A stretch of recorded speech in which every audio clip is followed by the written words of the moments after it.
I feel a bit overqualified for what I'm striving for. And I think that really plagues a lot of aspects of my life. That I think that some people feel like they are not doing well enough or doing good enough in life, like they haven't hit markers.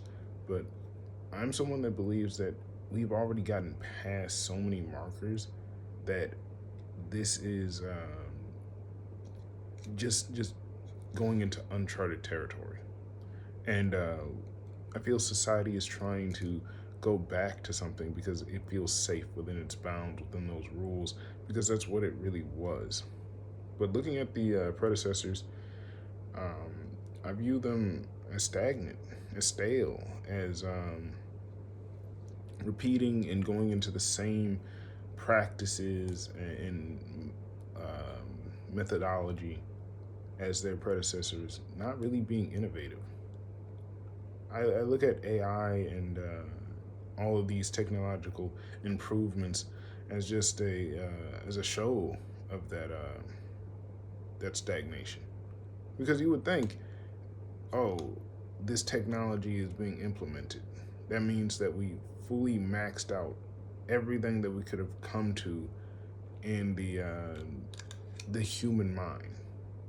That it is we have gotten so efficient on it building houses, at understanding what our social economical problems are, racism.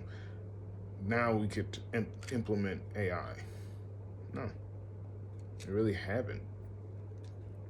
And the push to put that there without any thought of caution. So any CEO, any businessman, anyone that is trying to implement it, just shows the mind as someone that is not capable of that the perceptions past a certain point. Like they're capable of some critical thought, but not enough. I feel overqualified in speaking about a lot of things, but because the certifications are so out of date.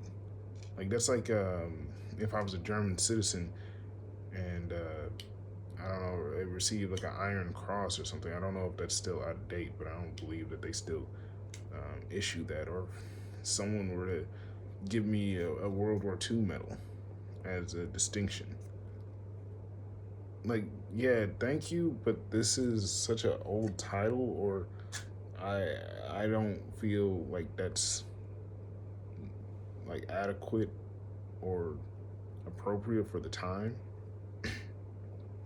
Like I don't even know really what to scale the level of education compared to predecessors. I tried to look it up to see, like, academically, am I on par with someone with a PhD? Like when was it the level of academics? When would a PhD been the equivalent of today's bachelor? So when in the past? And I failed to really see those conversations or those understandings. It's what do we equate this to? How well are they? Like if I were to go back into the past, um, would I be able to hold a candle to individuals with PhDs in philosophy? Or have we grown? Like where's the conversation? Oh, what bugs me and bores me at the same time. Well, I won't say bores me. It puts me in um, this off feeling. Maybe not tired, just um, not even bored. Just a bit upset. Where I know that I'm more qualified than what is given to me, but um, I don't want to risk my life trying to receive the titles simply so I can die and then get these awards listed to me at the end. Like I've seen that with so many other individuals, and I don't even think that they really got what they wanted or they desired. More often, they're given like these praises or rank where that's not the rank that they wanted. They didn't get. Imagine you go into the military and as I, you know, imagine you go into the military, you die in combat, and you were near a promotion, and they give you, they promote you to, let's say, an O2, but your dream was to be an O6.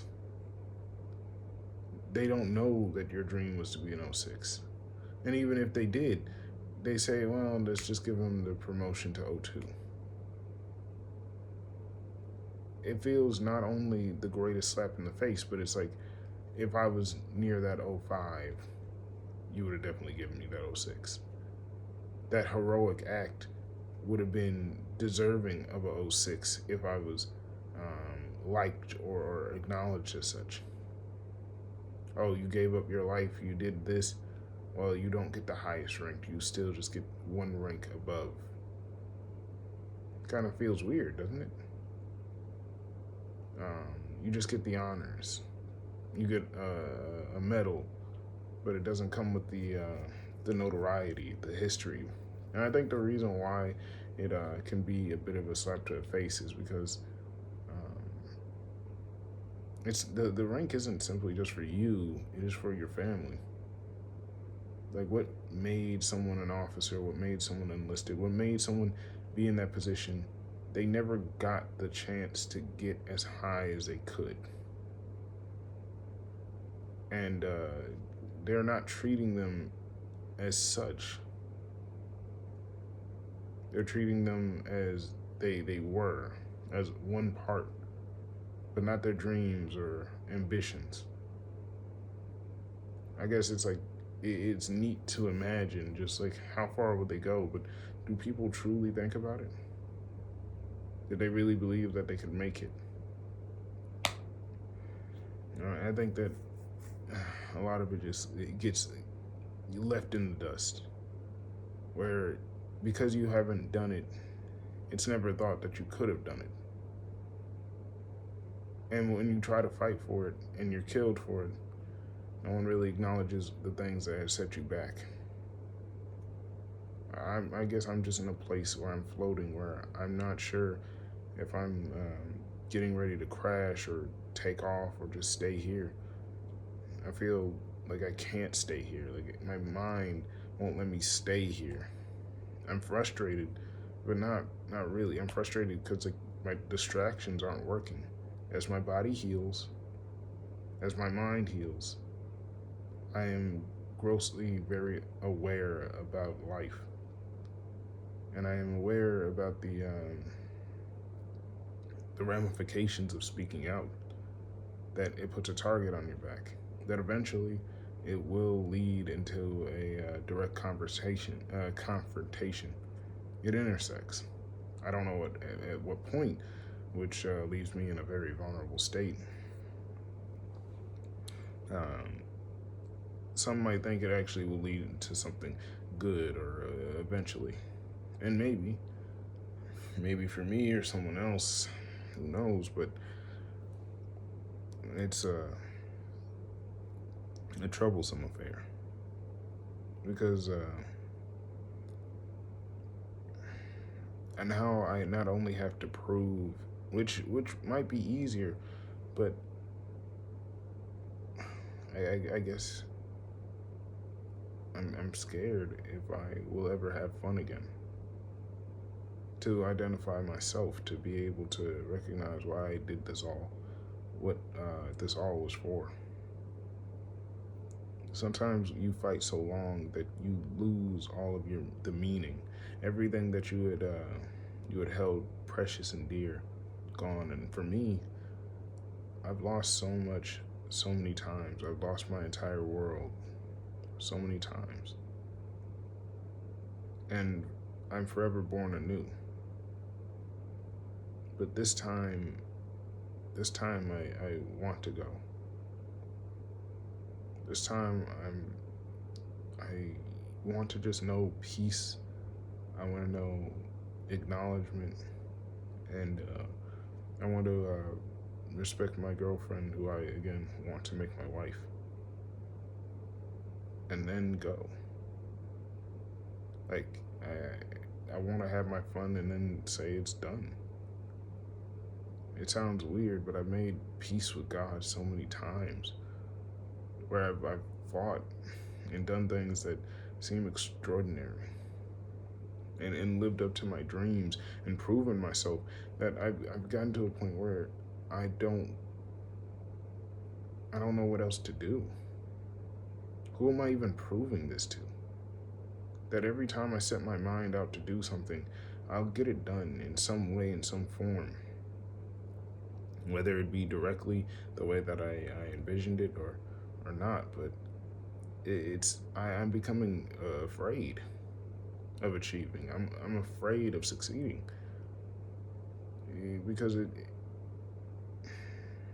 it's like being outside the cave, knowing and living this life. And every time you try to go into the cave, this is different from Socrates. There are others outside the cave that that they I guess won't allow me back into the cave. That won't allow me to teach within the cave.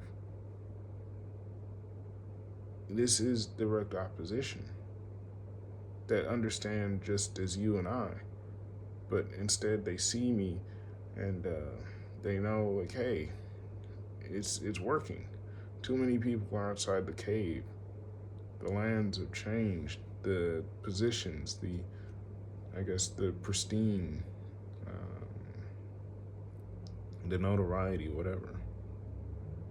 You ask who was making the fires and the shadows behind, who was controlling. That that sometimes you teach others outside the cave, and maybe they are afraid too. They're afraid that you educate those within the cave. You become more efficient.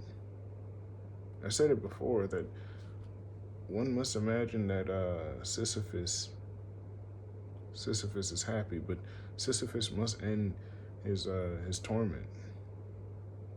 Now, you would think, no, eternity, but what punishment equates eternity? What punishment really is just enough to span the entirety of the universe, forever, eons? There's no punishment that even seems like it can compare. I could slaughter every individual on this planet, every being, and I don't think eternity would compare. Blimps in moments. That I think that the human hubris thinks itself so important, so grandiose that that it devises that all of eternity you will be cursed and tormented and tortured. That Sisyphus will continue to roll this boulder. But even that must stop one day. That Socrates, even though it coined the grandfather or father of philosophy, I forget which one, must tell itself that one day his works will no longer be relevant. That once you kind of make a step, that this is it. I feel like I've surpassed something or I've gotten past something. Yeah, I can run through the cycle again, and I like to play the game again, but this doesn't even feel like I'm playing. It feels like I'm trying to force myself to indulge in fear. Like, yes, I still feel the fear and the emotions, but logically I know like what's the true danger, what's the issue, um, and I know like what's the recourse if I don't do this. But as the fear is leaving my body, as I've been traumatized so much and then healed and then traumatized and then healed, and you basically either become deep into this madness or you reach a level of enlightenment where you're just like, oh, okay, yeah, I know how to handle it. My ancestors have been dealing with this for so long that I'm functionally at a capable point of determining my issues, my problems, those that cause it, um, what I need to fix this, and it's clear. It's just I'm waiting to do it, waiting for it to be done. Even myself, it's just, is it going to be me or is it just going to be the next generation?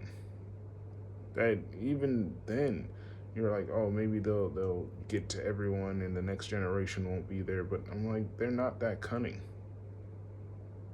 They're it's really not. Like in fact, I don't think that I'm so far advanced that I'm in beyond the space and eons. I realize that what I'm thinking is probably, like people have already kind of come to this conclusion, um, that I'm not something that notable. That someone is just going to like stumble upon it and then maybe find out that I may be the first one to have said it, or at least the first one to record it or jot it down. But even that, I can't even prove that true. That maybe I'm the first one to say it in the form and formulation that I say this, but that someone's gonna think the same thing and be like, oh, thank you, you articulated it, did all the work for me. So now it's just left for me to do it. Like they just have the energy to do it, and maybe I find the energy to do it, but I don't know. Honestly, I'm um, a bit, you know, confused, or not confused, just disappointed. That's really where it is. I'm just disappointed. All of this has been over engineered, overly complex, taken way too serious, made to seem like it's this deep, very profound conversation, but it's not. Every conversation is so dull to the point where it's just like, really, is it worth the title? Is it worth the prestige? Is anyone really happy? Like, can happiness be achieved? I don't know what the end game is. Now we say that we do all of this, and we allow the businesses to run, then they pollute the world, and they get to live or follow into delusion for X amount of years. Like eventually, some of them are just gonna die. Like that, even if they're pursuing immortality, like if they don't have it now, then there's always a risk that they die. So if we even allow all the resources to go, or they don't age, that it's done.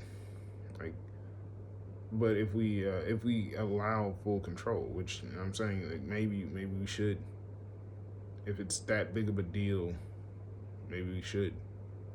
Like if no one's actually trying to adequately fix the solution, I don't see why not give control, because all of these bandages, and it is basically like paying for cheap versions of of an object on Amazon instead of buying outright the good quality machine. It's it's the same thing.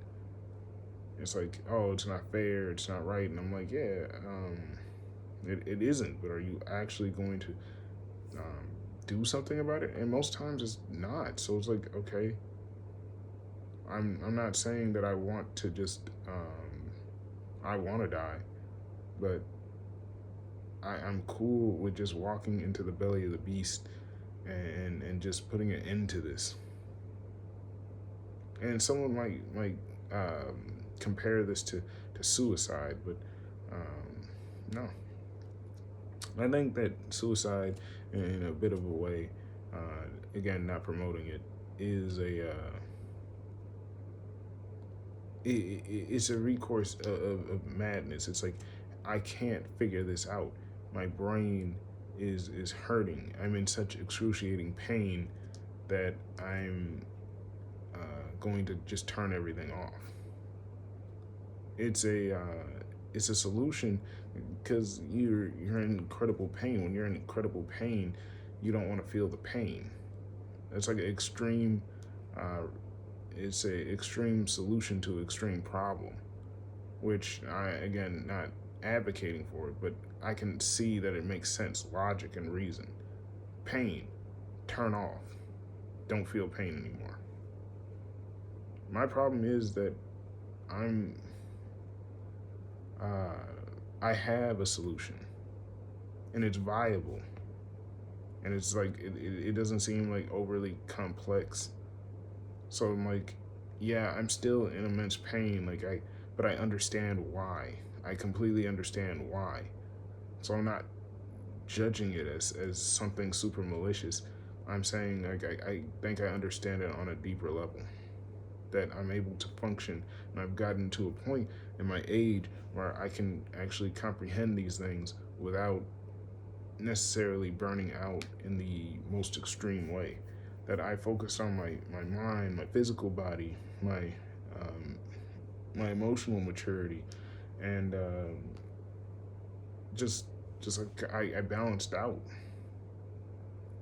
Yeah, there's still some things that are off with me, and I still can go into these like fits, but like if you were to look at me at this point in my life without that issue of the financial balance being over my head, you would think I was the most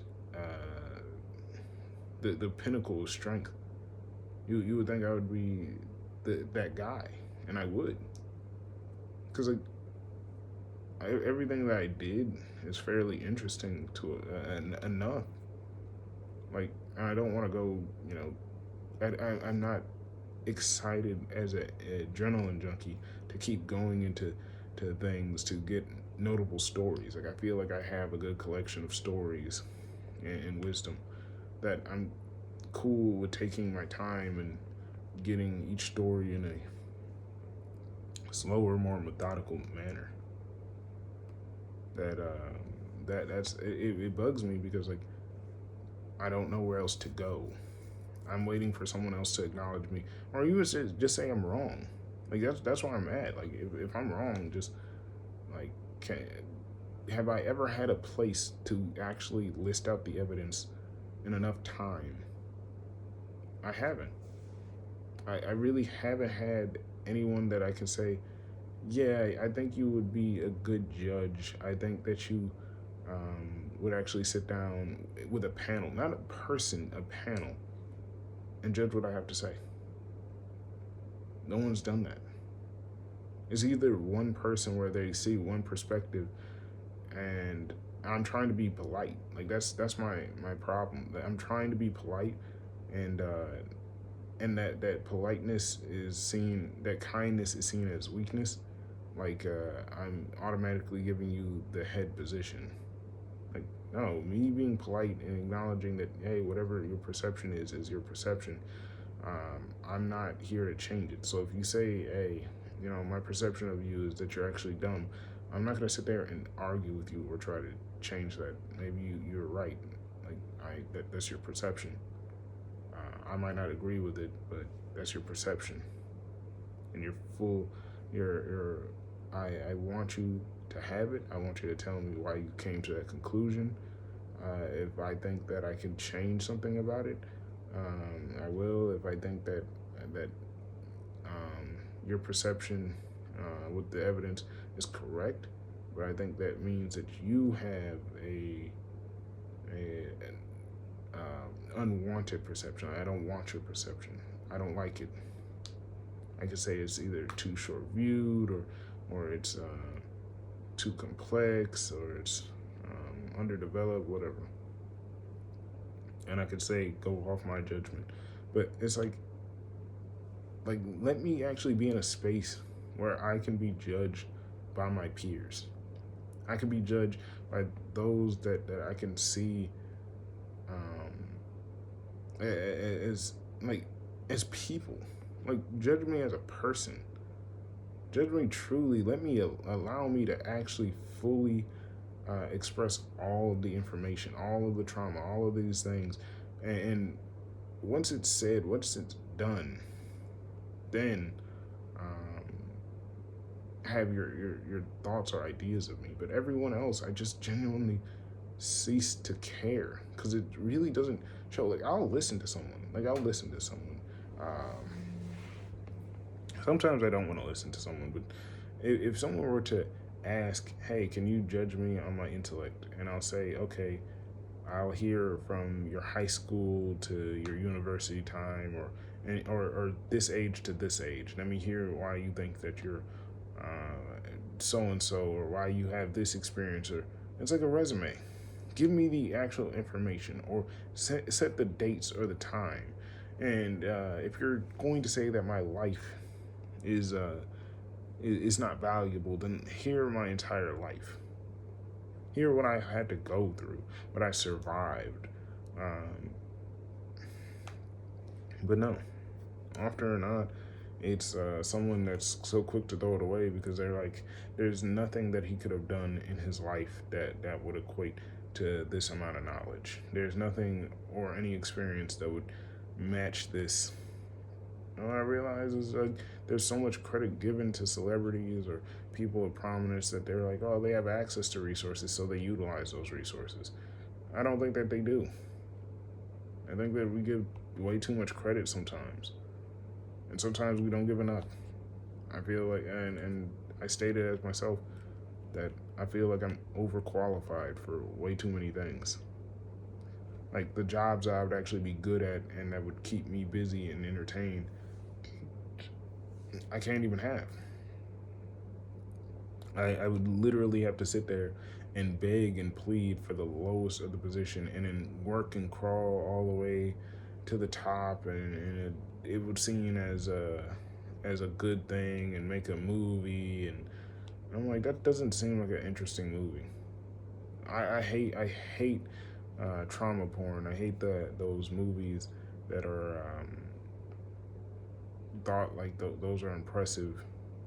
Like, hey, this company or this organization mistreated this person because they're black, but then he showed them that he was actually more than capable, and or he or she showed that they were more capable, and then they worked and basically worked with a slave wage and overworked until they finally got into the position that they would have qualified for in a quicker time if just done efficiently.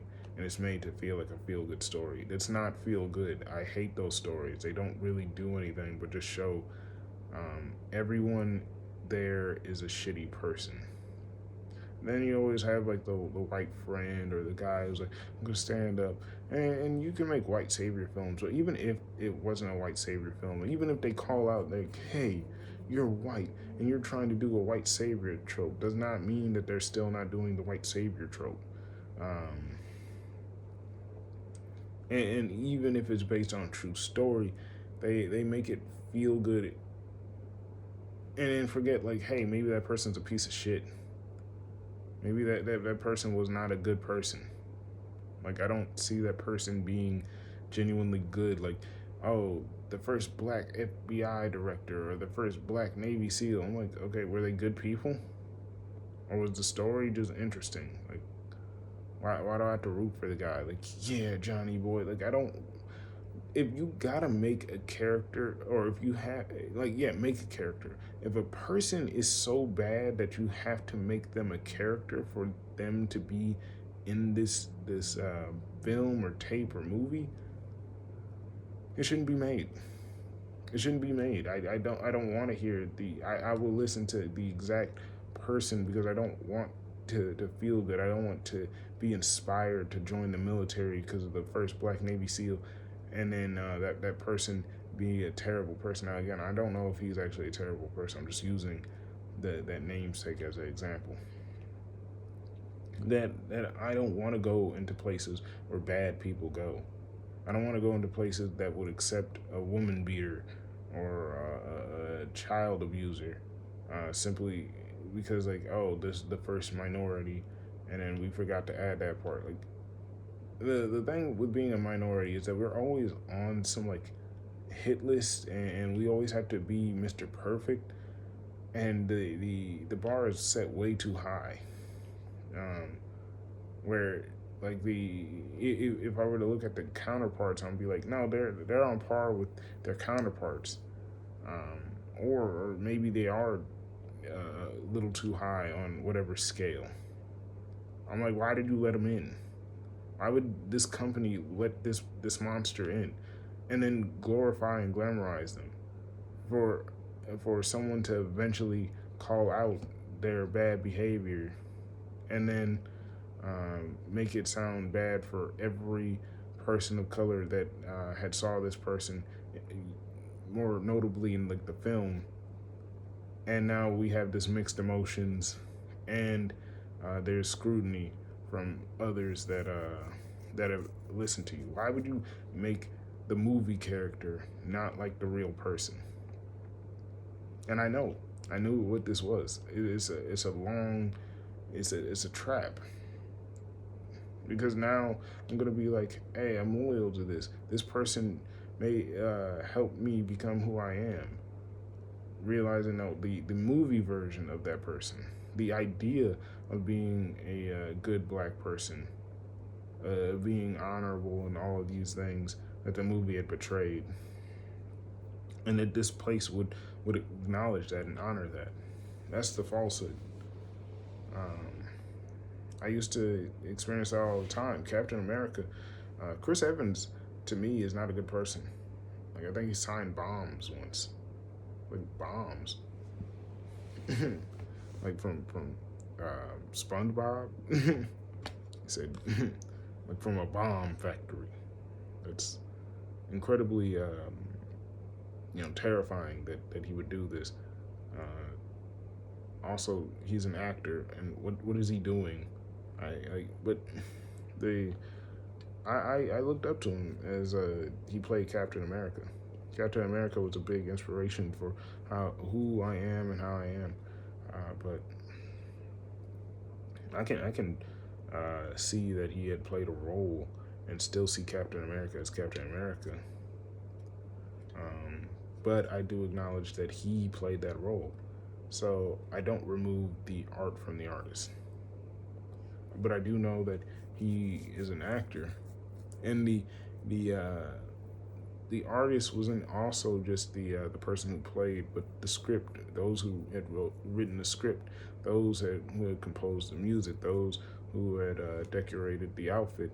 That there were others that were into this. But the face, I still acknowledge, like, hey, I don't watch those movies or go out of my way to watch those movies, or I never forget to mention, hey, I don't like this guy in particular.